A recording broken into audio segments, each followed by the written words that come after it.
Nick Sirianni Live, presented by Premier Orthopedic.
Nick Sirianni Live, presented by Premier Orthopedic.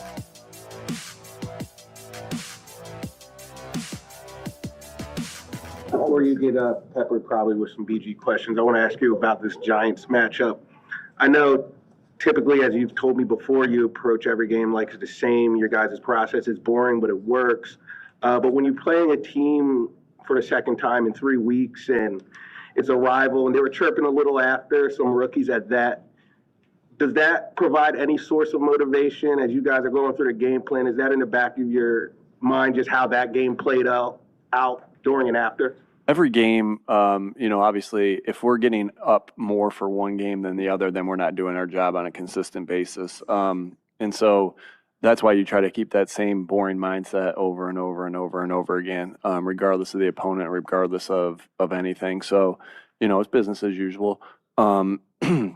And I've said this before. It's like, hey, if you need a little extra motivation and that doesn't distract, it's always about, does it distract you to put that extra motivation on you? Then don't use it. If it helps you, use it. Like, everybody's a little bit different there. Our job is to go through the same process and go. There's steps required to win. There's steps required to be ready to play, and it's about those steps, and that's what we'll be about. We know we got an opponent that that beat us a week ago, and our job is to get ready for every opponent the exact same way, and we'll be doing that this week. What's it like having Bucci back in the building? Yeah, exciting. Obviously, his play speaks for itself. Great person to be around, great teammate, and so really excited to have him back. A number of players on Sunday in the locker room were talking about, if he was to come back, sort of energy, the juice, the leadership, all that stuff.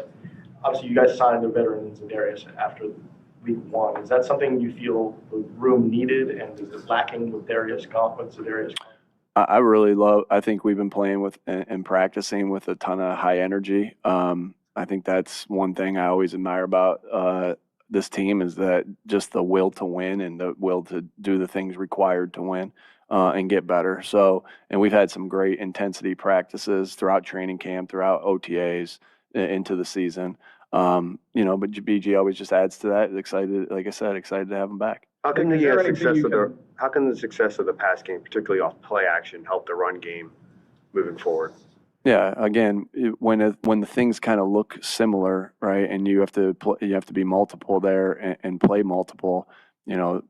Defensive linemen have to go from run stoppers to pass rushers and vice versa. So there is a little bit of a and the same thing with the linebacker, same thing with the secondary. So a little bit of a seed of doubt that you put in their minds with those things. That's what you're trying to constantly do. And what we've been able to do in the past 4 years, we're just looking to continue to grow on that. Alec, is there anything you can share with us in terms of Cam Jurgens' injury? Is there any concern it could be a long-term? Yeah, we'll see. We'll see how it goes. He's always going to do everything he can do, and our trainers and our doctors and our strength staff will do everything they can do to get him back going as soon as possible. We'll see where we are. You'll get the injury report later today, but we'll see where we are as the week continues and where Cam is. What would you need to see from Ja'Cory Bennett this week to activate him and then give him a role? Yeah, it's the same questions. It feels like but everyone's a little different, right? You got to see that he's ready. You got to see that he's mentally ready. You got to see that he's physically ready. And that looks different at different positions. And I can't say, hey, here are the checklist marks that I'm looking for. You take all the expert opinions that you have, you talk to the player to see how he's feeling, and you make a decision at the end of the week off of that. And so, not because I've answered that question a lot, and I know this is a different one, like we've had practice doing it, right? To go through this, hey, here are, the steps that we take here. But again, everyone's a little bit different. So it's not like I can't answer exactly, hey, this is what we got to see. We just got to see how the week goes. What goes into, let's say if Cam can't play Sunday, you have pretty much a whole week with that possibility. What goes into deciding if he can't play, who would be his backup center?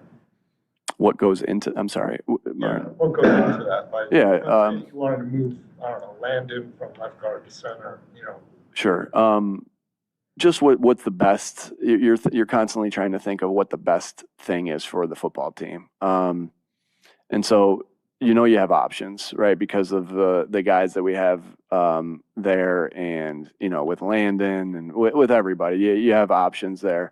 And so you want to keep continuity as much as you possibly can, but you also want to give yourself the best opportunity to win. So all those things are weighed. How practice looks is weighed. How practice goes and walkthroughs for that matter. But we got a lot of confidence in the guys that if Cam can't go, we have a lot of confidence in the guys that would be filling that spot. Saquon said the run game issues are on him. He's taken ownership for that after the game and other times.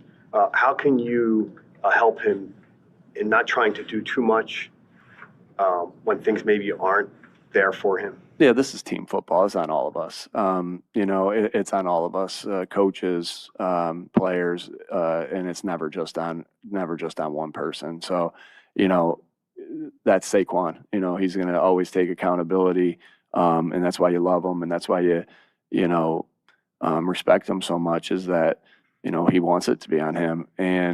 But in the actuality of football, it's on all of us. And it's just about going through. I don't sense at all that he's trying to do too much. It's going through this, his pre-snap process, and then after he gets the ball process of what he reads. So and just going through that and being meticulous with that. But, we all have to do a better job to get it going. We know that's something that we always want to rely on. Other teams obviously know that's something we want to always, have the ability to be balanced. And, we're working like crazy to figure it out. And I think we've had some good thoughts here, and now we got to go put it to work. When it comes to PG in general, how much communication did you have with him? He mentioned he was thinking about it earlier in the season. Did you keep in contact? Did you? Yeah, John, I keep in contact with all our guys, all our players, whether they're here or whether they're not, retired or whatever. So I do that with a lot of guys that I used to coach, sometimes it's through a text message. Sometimes, I can't tell you how many times you're watching tape and you're seeing something that reminds you of one of your guys or that you had in the past or the guy that you have on your team currently. That's a relationship part of it that you value and that you why we got some of us have gotten into this business for. And so, you always go back and look at old tape. Hey, this play, we could run this play. Hey, go back 3 years ago and let's put that up. So like, that's not uncommon for me to have communication with Kelsey or Fletch or BG about those, because as you watch tape, your mind, thinks about the plays in the past, because that kind of, you can kind of correlate things like, hey, this looks like this game where we played against this team here. And so those happen quite a bit. Not necessarily about anything, just more, hey, thinking about you. Hey, remember you made this play, or how's the family doing? So it would be more like that over the past month. What gives you confidence that Brandon can make an impact on the field despite not having played football since February?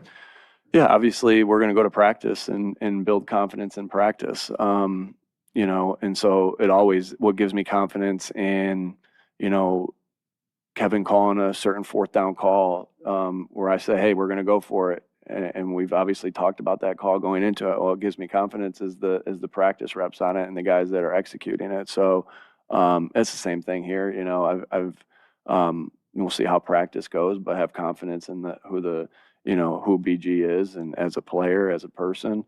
And like I said, we'll see where he is by the end of this week and see what we got. But I got confidence in him just because he's done it for so long and has recently done it. It wasn't a couple years ago, right? It was just last year, or he played at a very high level. In Devonta's case, does he take bigger hits than other players, or is it because he's on the lighter side? And then also, is there something about whether it's his route combination or the way he plays that puts him in position for those hits? Devonta is so tough and he knows that we talk a lot about, and I know he talked a lot about this in college, and about finishing runs and finding ways to get ugly yards after the catch, and he's gonna go look for those ugly runs and extra yards, because of just his makeup and who he is and the toughness that he has.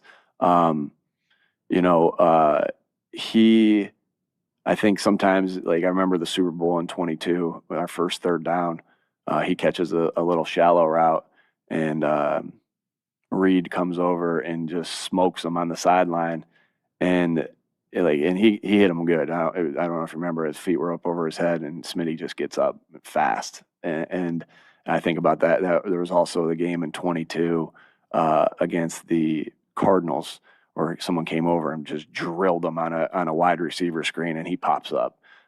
It just shows his toughness, and then his ability to just keep getting back up. Sometimes you don't want him to take those hits. There's a time that to go out of bounds, but he is always looking for the grimy, gritty yards, and that's. You try to show your physicality and your toughness many different ways. And I think there brings a lot of energy to guys when you see Smitty lower his shoulder and get those extra yards. I think about 23. We threw a little screen to him in 23 on 3rd and 14 in the San Francisco game, and he broke through 3 tackles and got a first down in it. And we were struggling a little bit at the time, and it brought life. We didn't win that game, but it brought life to everybody. And I think that's what a big play can do. And that's what, a great assist from a teammate can do. And that's what great toughness shown on tape can do, is because those are the things we talk about all the time, is can just bring that energy to a football team. And I think he consistently does that. And he keeps getting up and he keeps fighting, and he delivers. I know he gets hit sometimes like that, but he delivers a lot of blows as well. When it comes to somebody who retires, I'm sure there's a sense that how that itch to play football never really goes away. So as a coach, how do you deduce the difference between someone who just has that itch and, okay, this can actually be somebody who come back?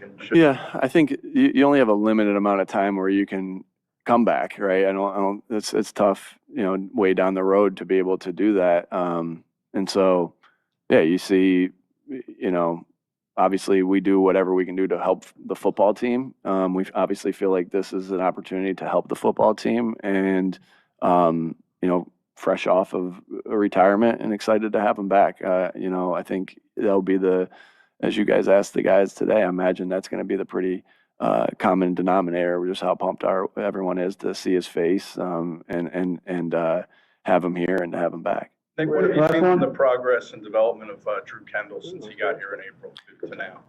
Yeah, Drew's a tough kid, and very, very intelligent, very high football IQ. And he, he just keeps getting better. He's working with great guys. He's able to sit there with Cam, a Pro Bowl player, and Landon, and Lane, all those guys, Jordan, Tyler, and Brett for that matter, and just soak up information. And I think that's what he continues to do. I think he has an ability to play with balance and power and great athleticism with tenacity.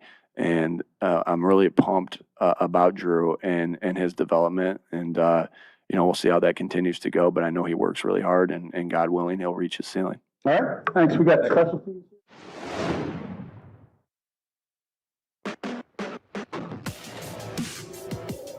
Nick Sirianni Live, presented by Premier Orthopedic.